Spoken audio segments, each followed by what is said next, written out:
Okay. Now, I want to add, let me move this off the counter because this is really messy. And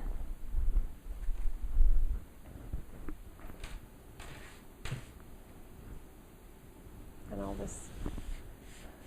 Even when you get good moss, there's always going to be dirt that comes out the bottom of it.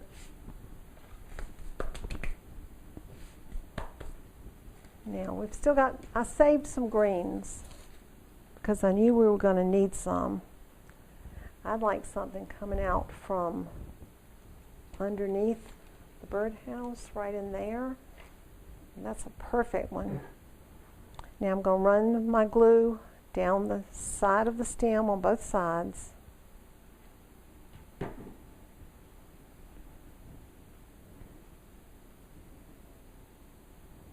I stuck it in a minute ago. I want to make sure I get it back in the right spot because it seemed to fit really good.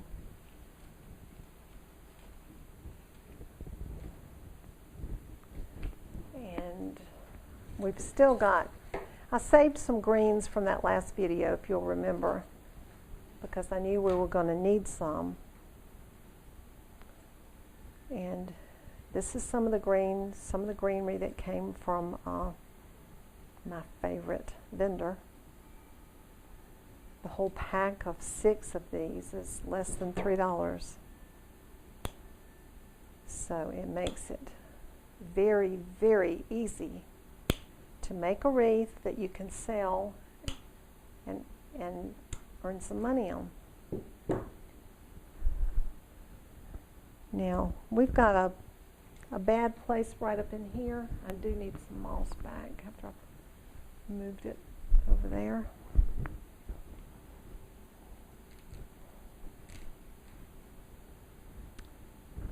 Now we're going to finish adding the greens. I'm going to put a bumblebee, maybe a bird. And then for our next wreath tips with Nancy, we're going to be adding a few flowers to this. We're not going to make it real flowery because this is more of a natural woodsy wreath. But any place where I see glue showing, I want to cover it up with some of the moss.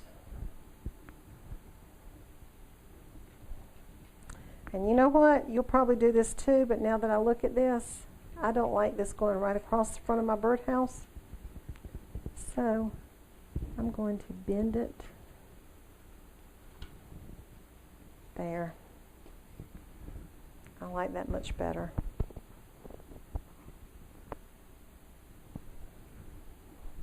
Okay. And some of these little short stems of greenery, I'm going to cut this in half. This will be really cute coming out from the side of the birdhouse right in here. I could use a little bit longer one coming over on the other side. And in the last couple of wreath tip videos, we talked about what size wreath to start with, because this is an 18-inch wreath, but when you measure all the way out, this is probably going to measure 34, 36. Most of the wreaths that we make for sale are 14s, some 16s, and some 18s. Because we come out from the wreath so much.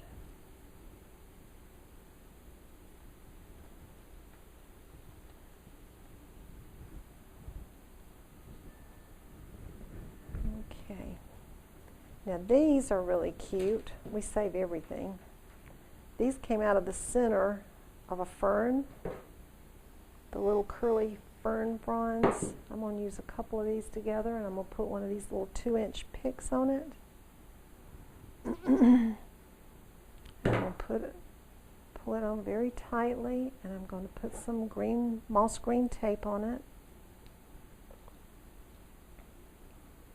because I want it to look like it's anchored and growing in the woods. I want the birdhouse to look like it's in a thicket.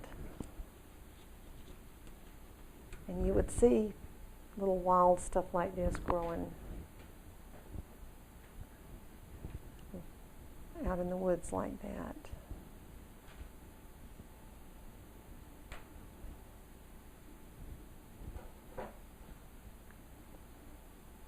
Have you started making your wreaths yet for the spring and the summer?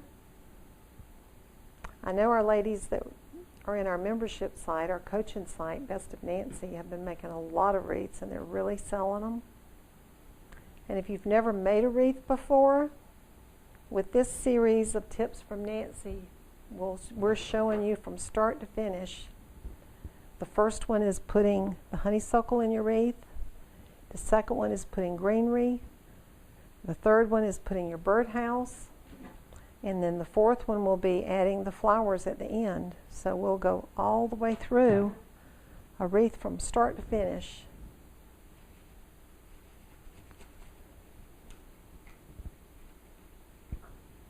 And sometimes I just kind of wrap some of these around a little stem that's there,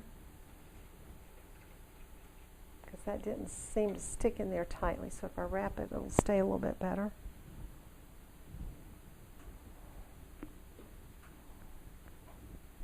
I need some more ivy.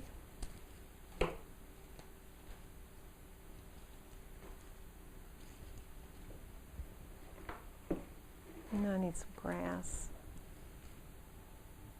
And we also talked in the last one about using a large mixture of grasses.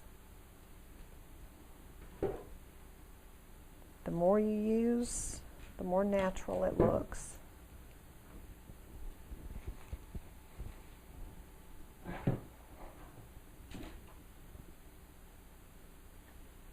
Can y'all hear my birds outside singing? I don't know if you can or not, but they sure are pretty today. We've got one that wakes us up every morning, and it's really strange because it starts outside our bedroom window, right beside the bed. When we get up and go into the bathroom, it moves to the back of the house, to the tree beside the bathroom window. And when we go into the kitchen, it comes around right here in the breezeway and sings right at the back door. And we know it's the same bird because it's the only one that we ever hear with that particular sound. And I don't know exactly what it is.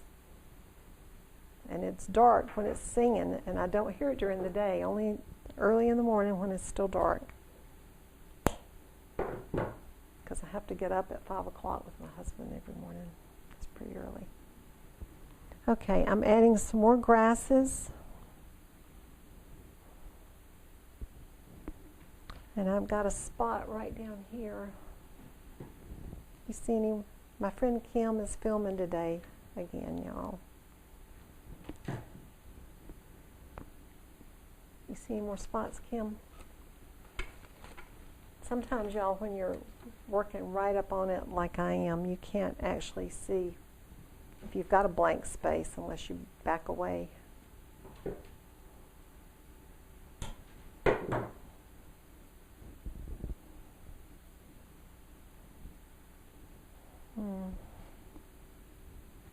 I want some shorter grass.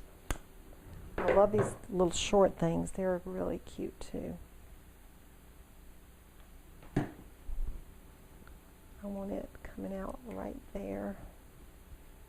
And if it doesn't open up enough, just kind of pull on it. And when you're getting into the center part of the wreath where a lot of your work is showing, these little grasses help hide it really well, and so does ivy. Some little smaller leaf stems. So as you can see, we use a lot, we really do use a lot of different greens in our wreaths. We start with this, my mind went blank, ficus branch. And I told you about that in the greens video. that we can get a whole pack of that for $1.77, 6 pieces. So we start with that and then add some ferns and then we add some taller grasses. Okay, I need something a little thick down toward the bottom, probably some ivy. Yeah, some of these you need to cut up because I could have used the whole thing, but I didn't need all of it. I'll just cut a piece off of it. And I'm going to wrap the wire from the pick around it and have it coming out right there because I have a hole right there. Just remember, sometimes when people buy your wreaths, they're not only buying them to put on a front door, they may be buying them to hang up on a mantle. And some of those spots, especially if they have cathedral ceilings, can be real high. So you always need to make sure the bottom of your wreath is filled out and you don't have a lot of empty space up underneath. Okay, we are through with our greens, unless you see another place where I need some. And I have saved a bumblebee.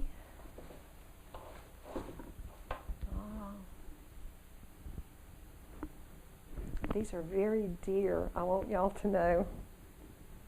We can't get these little bumblebees anymore. We can get other kinds. Everybody has bumblebees. But these look so real. And we're very lucky because when we were getting ready to film this video, Kim found 4 more where I had hid them a while back. I'd forgotten I'd hid them. So I'm going to put a little glue on his tummy. And I think he needs to be right up in there on the front of the birdhouse. And when we put the flowers in there, we'll put maybe a little nest up in here with a bird. We may have a couple of birds in this one since it's so woodsy with the birdhouse. Okay, I've made a big mess today, and y'all will too, and don't worry about it. I have really enjoyed going through another Wreath Tips with Nancy with you today. I enjoy your emails. I enjoy getting to talk to you every day. I try to send out my newsletters every Friday. Every now and then I miss one, so if I miss it, I'm sorry, but you will get one the following Friday if we're out of town or if I'm sick or something. You may not get it every Friday. I appreciate each one of you, and it was fun. I want to hold this wreath up so you can get a better look at it. I'm going to move the easel out of the way. Sometimes the easel is a little distracting. So here's our wreath. Can you see it good like this? We've got a rustic birdhouse that looks really old, although it's not really old. And we've got our wreath with honeysuckle vines and lots of greenery. And I didn't count how many different types we put in there, but it's a lot. I enjoyed talking to you, and I look forward to seeing you again soon. Oh, my website, I almost forgot, www.ladybugwreaths.com. See you later. Bye.